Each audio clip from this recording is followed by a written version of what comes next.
don't upset the international fans.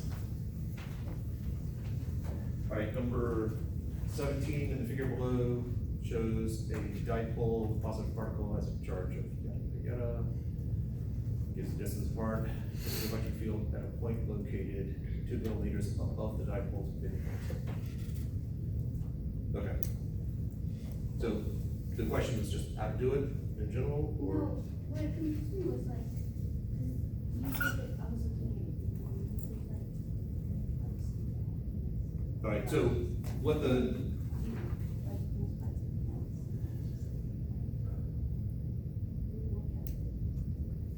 all right, they are 2.56 millimeters apart. All right, so what the book does is if it's already derived the equation, it's just gonna save time and just say, hey, there's the equation.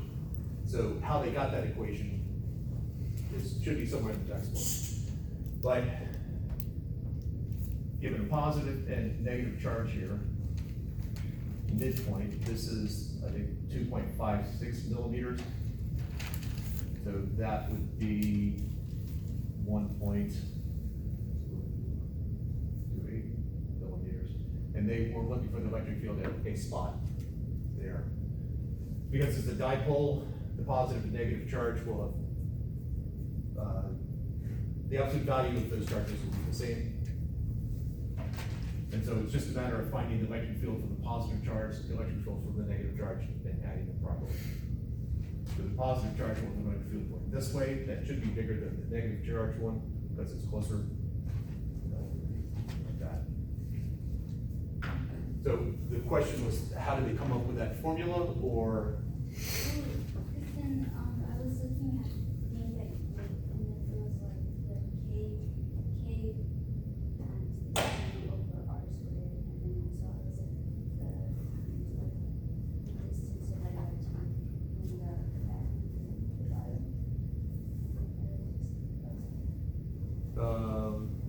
Can I misread, because your drawing is different than what I was doing. The figure below shows a dipole of positive charge has a charge of 35.7 millicoulombs. Gives the distance apart. The electric field at a point located 2 millimeters above the dipole's midpoint. So the way I'm reading it is that they're running in a line like this. You have the point out here. That's right. Oh, this, That's yeah. it's the diagram is. Okay, all right, so the diagram has, all right, so I'm misinterpreting that. All right, so it's there. So all the positive charge going this way, a negative charge going, or electric field going that way, positive charge going that way. They will have the same magnitude because it's equidistant from that and that. Okay. Now, sorry, you were saying that I have all that other stuff there. The question is, again, how did we get that? Yeah.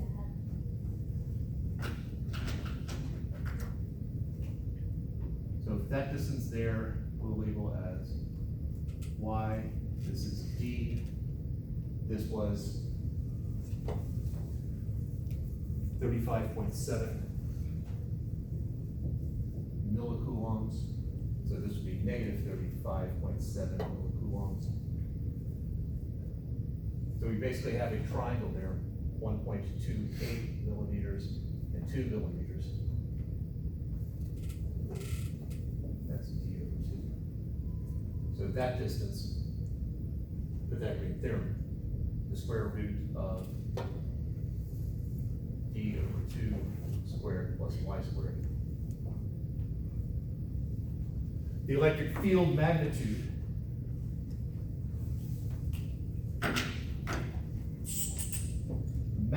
of the electric field here and here both is going to be K Q over R squared. It's going at that angle, so that angle and that angle are the same. So we can find that angle using trig, so we label that theta. Theta is the arctan of 1.28 over 2, whatever that is. Actually, we don't need to know that angle explicitly. So I have the magnitude here of KQ over R squared, but I know that the horizontal components are gonna cancel out. All we're gonna be left with is just the vertical component. Because the magnitudes of these two electric fields are the same, and because of symmetry, horizontal will go away.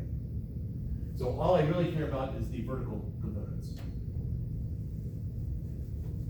Well, that's gonna be the hypotenuse times the sine of the angle. And sine of theta times 2. 2 because I got 2 of them. Which would be 2kq over r squared. Well, r squared is that squared. We'll just keep it as r squared for the moment. Times the sine of the angle. Well, the sine of the angle is the opposite of the hypotenuse, so that's d over 2 divided by the square root of d over 2 squared plus y squared. And I think that's the formula you had. Yeah. Yeah. Okay, so it was the sum, like that, like how you had it. Yep. Yep. And so, and it would be in the, we established I had, they had. They had to think oriented differently, but given this convention, they would be in the negative j hat direction. The answers in the I had. Pardon? The answers in the I had. Yeah, because they had to think oriented Oh, differently. oh, but you would have it in the Yeah, I guess to match what they had, I had j hat, so. And the I hat, j hat is just a directional thing, depending on how you define it. Other questions? You go over 75. You have 75, you Sorry, I think you can have it. I have a picture drawn, but it's not very clear.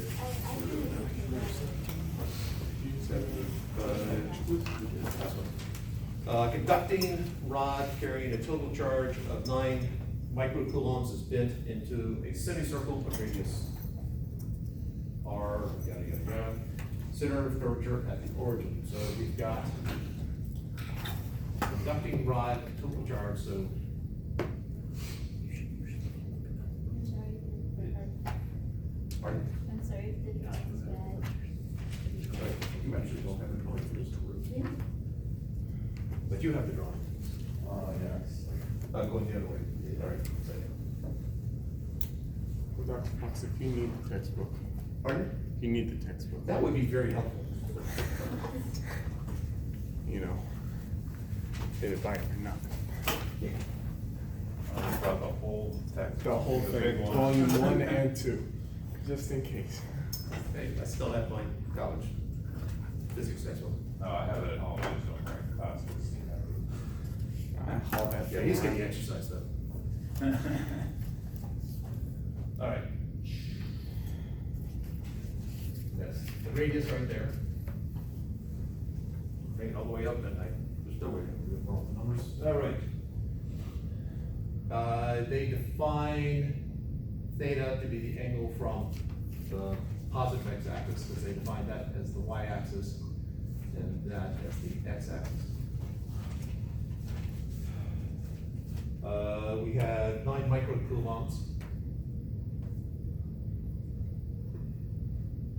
The radius here, r, is 33.0 centimeters. Charge density is given. Oh, okay, so the charge density is lambda sub naught sine theta. And what is the magnitude of the electric force on, all right, so, and then right here, we have a 1 microcoulomb charge. So we can solve this, solving for the force, or we can solve for the electric field and multiply it by the charge. We have 2 approaches here. I know if I have a distribution of charge, calculus is involved, unless I can somehow simplify it, which I can, maybe I can't.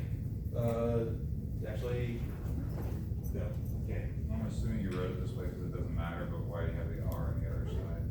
Yeah, as long as R is the distance from the origin to the steel rod, and theta is just from the positive x-axis, so it doesn't really matter. Would you rather me write it the other way? Well, theta is on the positive x-axis, the fourth part in that book, unless I'm looking at it wrong. Is that wrong? Theta is defined from the positive x-axis, so wherever this vector is right here, theta is that angle.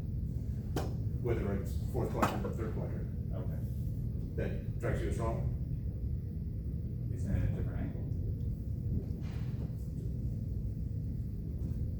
It's not gonna make a difference on the It will problem? not, it will not make a difference. Oh, okay. Yeah, that's what I had. I mean, we're ultimately gonna integrate theta from 0 to pi. Oh, okay, alright. Well, why is the angle there? Well, they're just defining theta to be, giving you a visual representation of what they were saying in the text. All right, so I want to figure out what the electric field here is, so I picked some part of the charge dq. And so I'm gonna find the electric field and then multiply that against the charge, because I know that the force is equal to some charge times the electric field. So if I find the electric field here, I'll just multiply it times the 1 microcoulomb. Then we'll all feel a little bit better about being human beings. So it's the sum of everything, basically when we take the integral of it. Yeah. Because each piece is contributing to the electric field. Yeah, that's why the angle doesn't matter, because it's basically all the angles. Yes. Yeah. All right, so that is going to be K dq over R. Because they're all the same distance from it. I also know that the linear density, in other words, dq over dl, is equal to theta not sine theta. Except dl is this length along here, but I have everything in terms of theta, so I need to somehow resolve that. So if I have a semicircle, and this is supposed to be a semicircle, despite the way I drew it, what is the relationship between the arc length, dl, and the angle? Flashback to trig.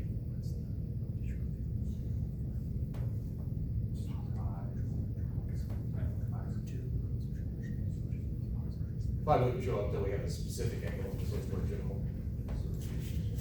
What's the relationship between arc length? So if I have a circle, some radius, some arc length s, some angle theta in radians, what's the relationship between them? Is it double or double? No. Not double. Goes back to the definition of radians, how they were defined.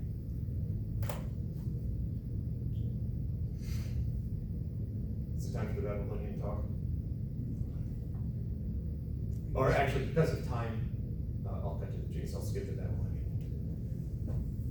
S equals R theta. Hopefully that rings a bell. If not, you might want to look it up. Arc length is equal to the radius times the angle. In other words, if I take the derivative of it, the differential of the arc length is equal to R times the differential of the angle. So this right here, dq, is equal to lambda sine theta dl, which is lambda sine theta times R d theta.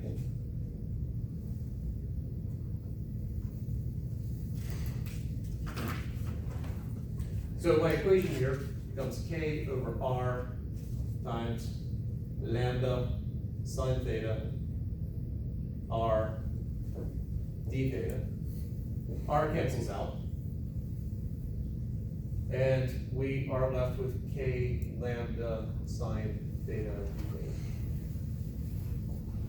So now to find the electric field, we integrate. These are both constants, so they're going to come out of it. So my electric field, wait. Oh, we do have to do one of them. Why is it R instead of R squared?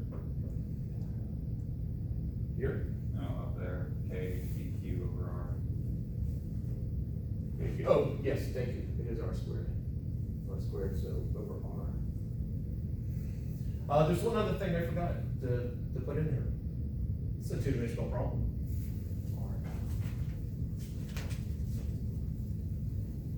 That angle there is theta. I need to know the components. So times, and it should have been here too. It's up at an angle like that, so if I break it into components, and let's go ahead and define I hat, J hat. I hat, J hat. Cosine theta, I hat, actually minus cosine theta, I hat plus sine theta, J hat. If theta gets to be more than 90 degrees, then it's going to be pointing in the positive I hat direction, and that works because if theta is more than 90, cosine of theta is negative, and that negative will be positive. So I now have two integrals to do. My electric field, K lambda over R, times the integral negative sine theta cosine theta d theta plus integral sine squared theta d theta. And we're looking at that angle in the second quadrant because the charge in the middle is positive and the charge of the rod that's curved is positive, so it's going away. Because I'm finding an electric field, I don't care about the charge at the origin yet. But because this is positive, it's going away. Oh, okay, it's just the direction of the field. Yeah. Yeah. And even if the rod were negative, I could still solve it this way, and then at the end, when I actually plug in numbers, I can plug in a negative sign, and that would take care of it. Or it should. So I've got two integrals here. I have a single variable. It's now a matter of getting the limits of integration. The smallest angle theta can be, and the largest. And so now it's just a matter of solving and plug and check.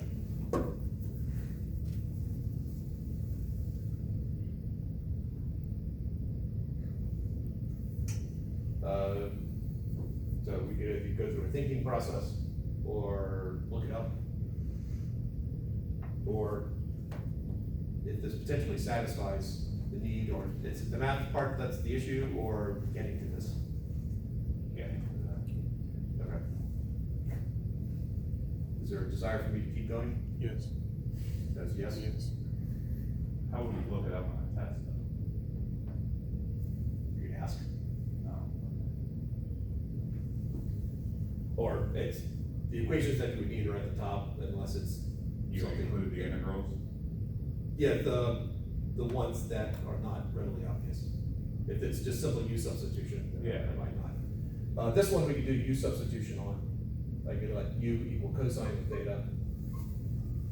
So du would be negative sine theta, d theta, which we happen to have right there. So this becomes, this piece here becomes the integral of u du, going from, we plug in 0 here, we get 1, plug in pi, we get negative 1. So 1/2 u squared from 1 to negative 1, or 1/2, oh. I lost my I hat, J hat. So we are getting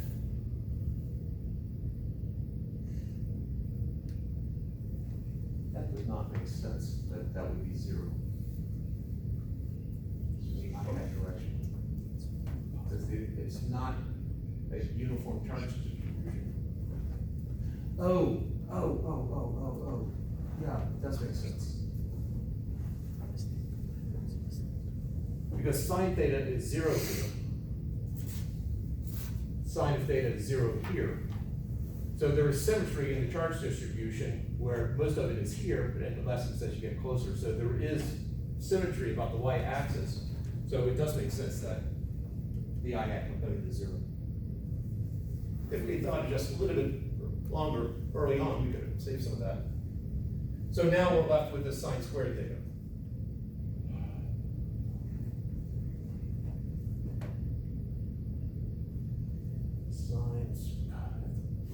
Sine squared theta, 1 minus cosine. Oh, let's see. Angle reduction. Yeah, sine squared theta is.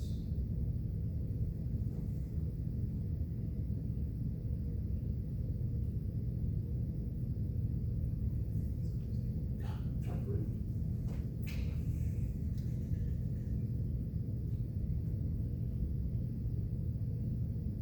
Let's do something again here.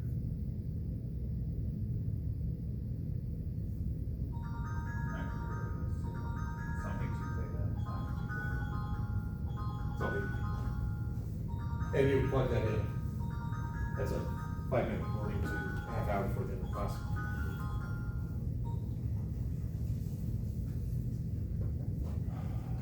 Whatever that is, I would look it up.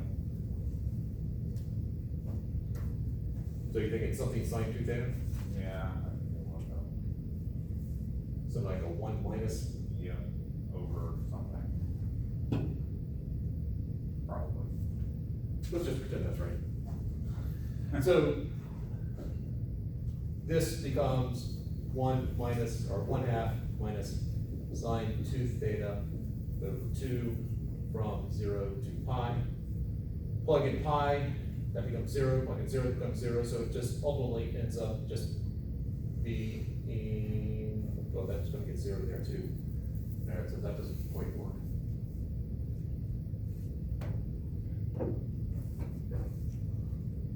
We're missing something.